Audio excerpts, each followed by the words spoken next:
Actually, a lot of it was pretty straightforward. We weren't breaking any new effects ground with this kind of stuff. It was like character makeups and a few prosthetic makeups and stuff like that. So, no real challenges per se. Just trying to make it live up to Rob's design, basically.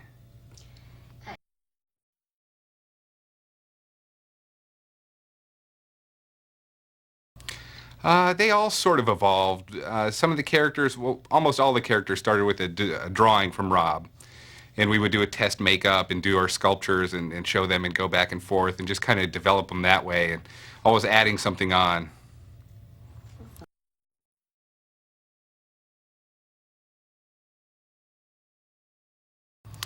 Well, this is more of like an old school horror movie. We didn't really need any, giant creatures or dinosaurs or anything like that, obviously. So it was all stuff we could do with standard effects, not really any digital stuff necessary.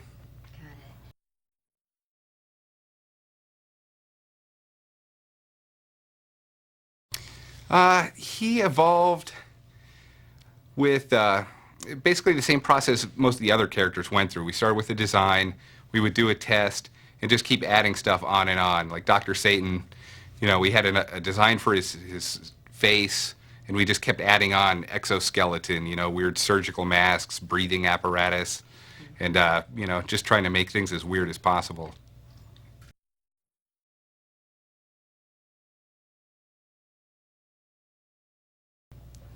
Fish Boy, he was based on Fiji Mermaid, which was these old things that would show up at carnival sideshows, and they were fake, but people were led to believe that it was a real thing that someone found, and they would put them on display. But most of the time, it was a mummified monkey body attached onto the body of a fish.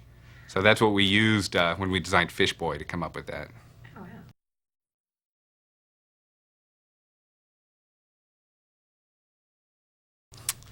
Well, I'd like to tell you it was something really gross, but it was basically just colored food thickener. We were calling it on pus on set, just to make everyone gross out a little bit, but that's all it really was. Same kind of stuff they use in milkshakes at McDonald's. So think about that next time.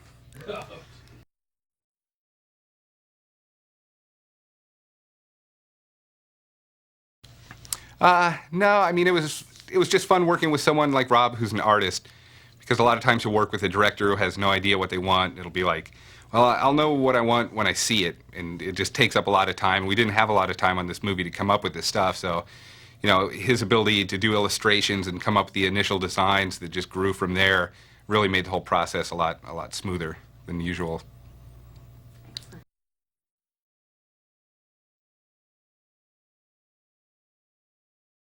Favorite horror movie? Well, to me, there's so many different types. I mean, some horror movies I like for the effects, some I like for the scares. But if using a general term horror movie, I'd probably have to say The Shining, because it's the only movie I can watch every single time, and it's just as scary every time.